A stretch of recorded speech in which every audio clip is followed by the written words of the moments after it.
Hello everybody, welcome to this weekend's episode of my Azure Lab tutorials. Today we're going to be adding, removing, and updating tags on our Azure Cloud storage and resource group, maybe network containers, and just getting into fun things like that. So as usual, we're going to hop right into it. So let's get signed in to portal.azure.com. And the first thing we're going to do is create a resource group. Go ahead and hit new. We can name this group any which way you want.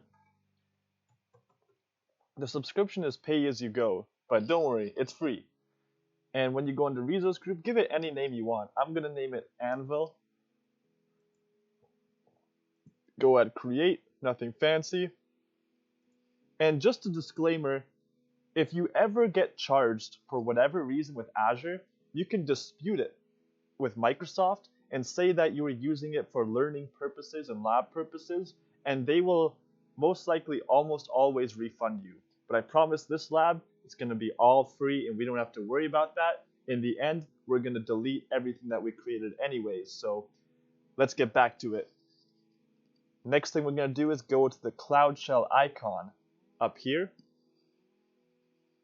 and we'll need a storage. Since we haven't created one yet, we're going to go to Advanced Settings and set this up. So the resource group we're going to be using is the Anvil that we just created. Under Storage Account, you can name it anything you want. I'm going to name it Anvil Storage. For File Share, Anvil Files.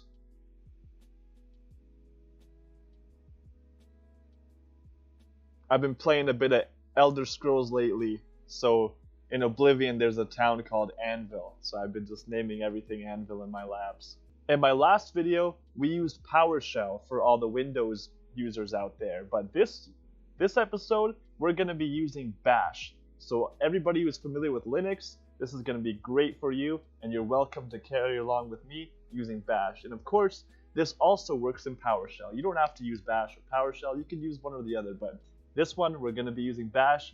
It's a Linux lab. So the first thing we're going to do is verify that our resource group is in there. So all you do is az group list. This output shows that we have a group here. It's showing all of the groups that exist for us in Azure. So of course there's only one, the one that we created, that's Anvil. Next we're going to copy that group name. So we're going to do az group update tac n. And then we're going to put in the resource group name. I think we might have to use the ID, but let's just try with the name. Do a backslash. And now, if you remember my last video, in PowerShell, we do this little tick up here. And all that does is when I hit enter, it doesn't complete the command. And it's the same effect as if you wrote a big, long line. But this way, it just looks nicer. So we're going to do the backslash because we're using Bash, the more Linux kind of console. So hit enter there. Do tags.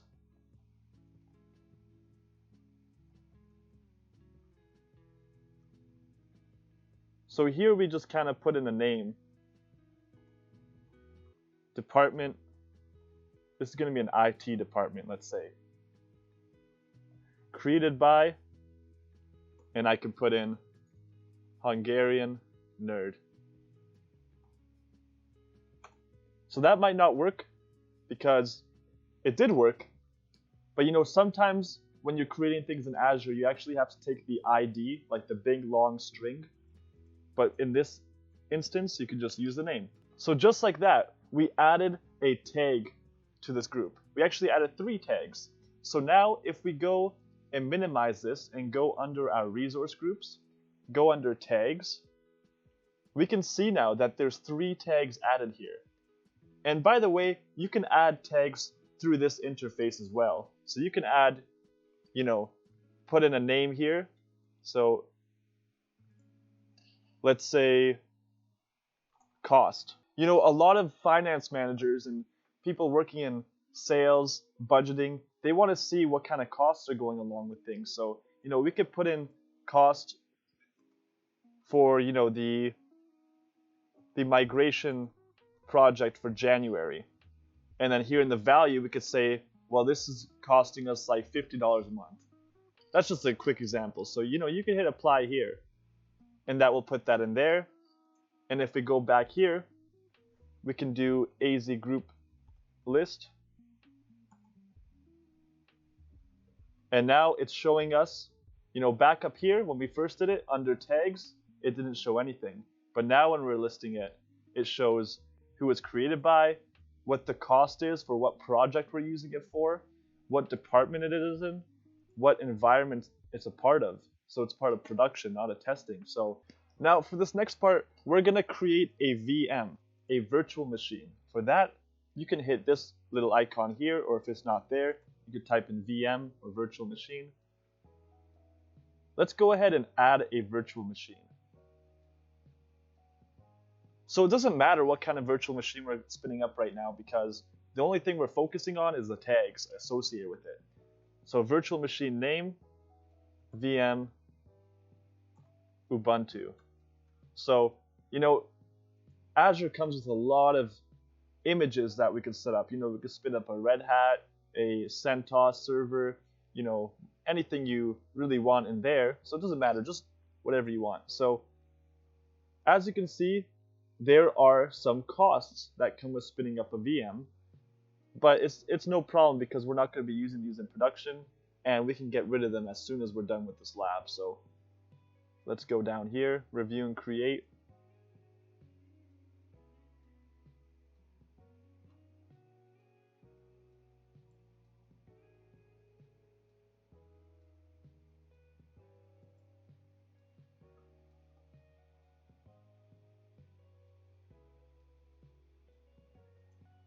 We can hit download private key.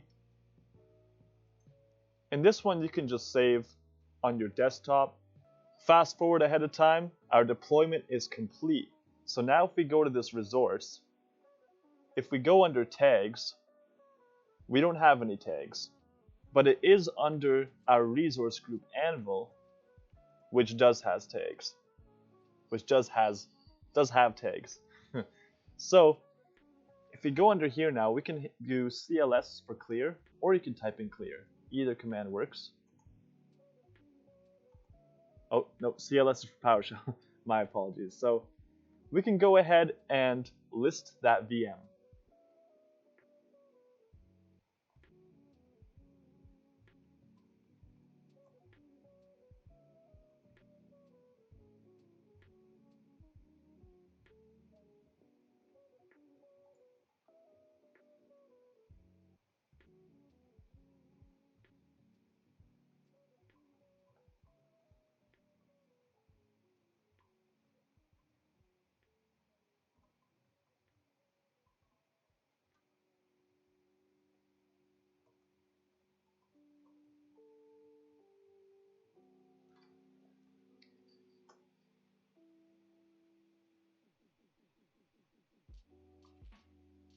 So here we listed off every VM that we have in our Azure portal. And to break down what this command is doing, we can do an azvm list. And this will give us a whole bunch of information, right? That's a big wall. But what if we only want to see a few things about the VMs that we're looking up? That's when you can do query. So query just means, that's the things that you're looking for. And then we're looking for the name, the resource group, and what tags are under this VM. And the output, I want to see it in JSON. So now I'm going to show you how to remove a tag from a VM. But as you know, we don't have any tags in this VM, so we're going to go ahead and go to our VM and add a tag.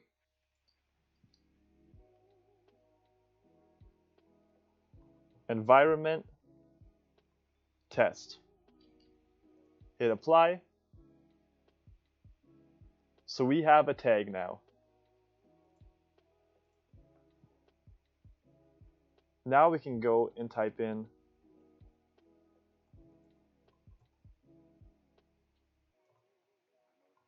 put in our resource group name, our VM name,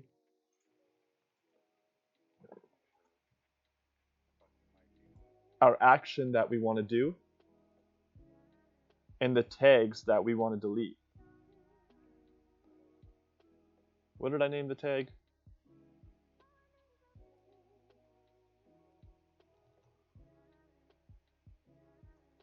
Or it was an environment.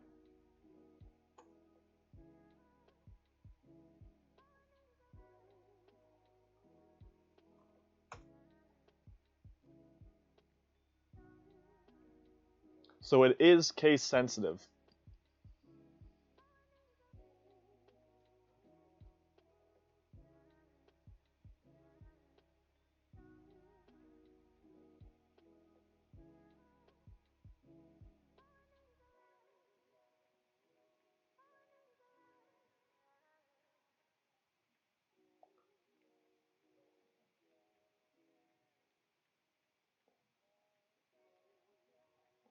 Let's see if that worked.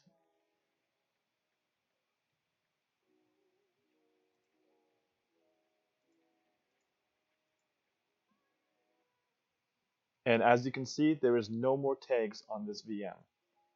So now we're going to give it a different tag. We're going to update this VM again in the same resource group. Specify the VM name.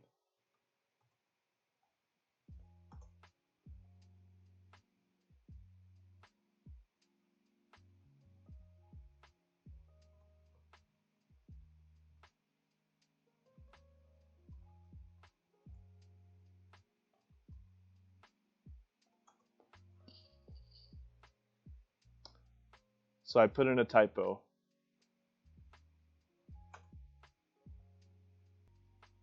It takes a few minutes to process, but if you get this big, long output, then it most likely worked. So we can go back and check to make sure it worked. So we can go back to our resource, refresh the page, and as we can see, this VM is marked for deletion in that tag. So now you can click on this tag, marked for deletion,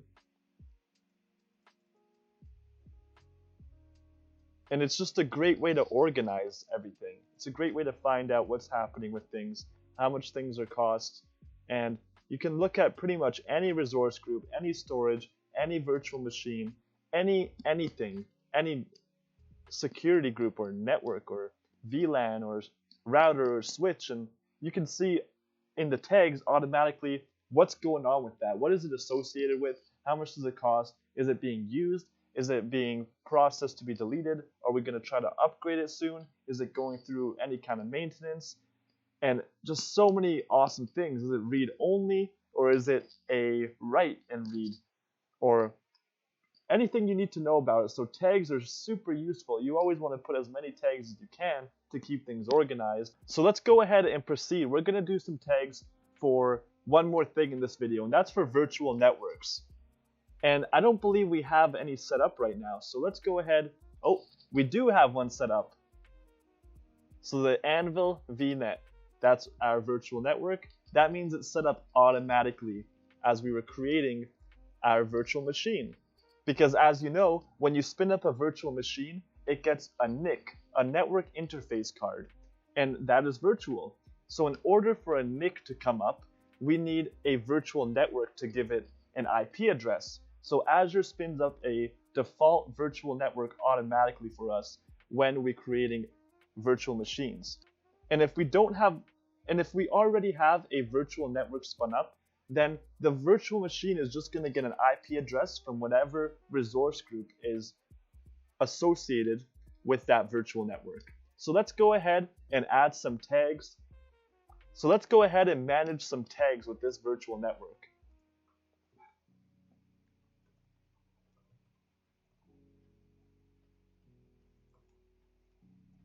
So we're going to do a query for all the virtual networks.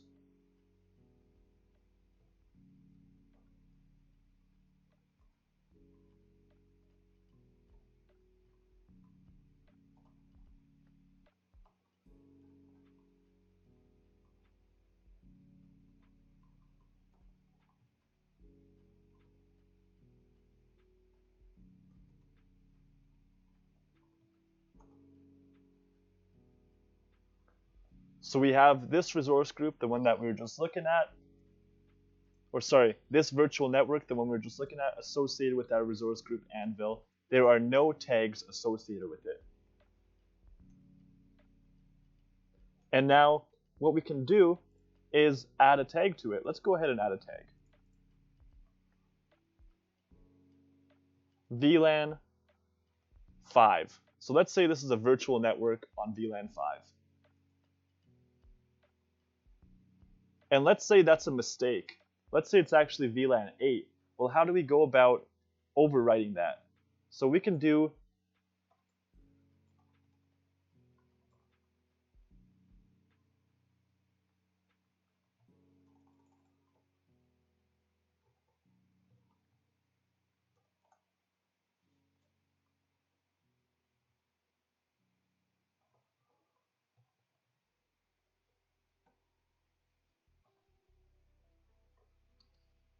Did it have capitals? Yeah, it was all capitals, so make sure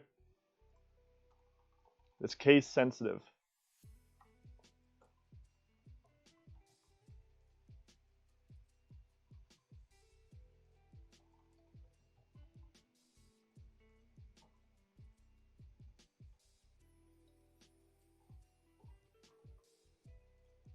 Here's our resource group.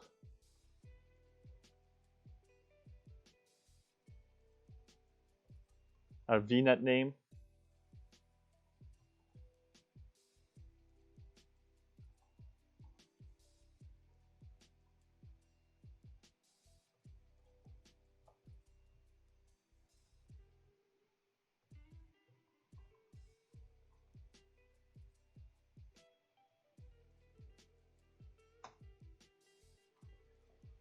So this is running, but what's going on here? So I added a bunch of tags. This virtual network is part of the IT department. It's a production virtual network. It's created by me.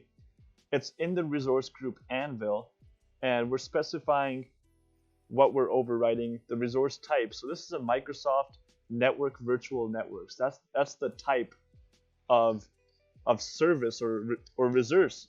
Yeah, that's the type of resource that we're changing. And now that we get this big output, I think we succeeded here, because now if I go and refresh that tags page, we have all of these and our VLAN is updated as well.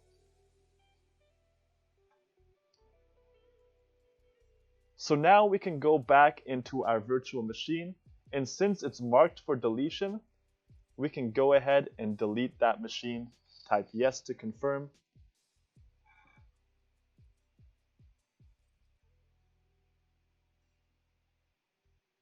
Oh, you might have to stop it before you delete it.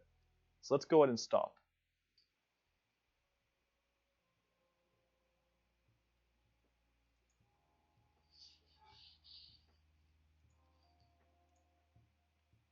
Refresh.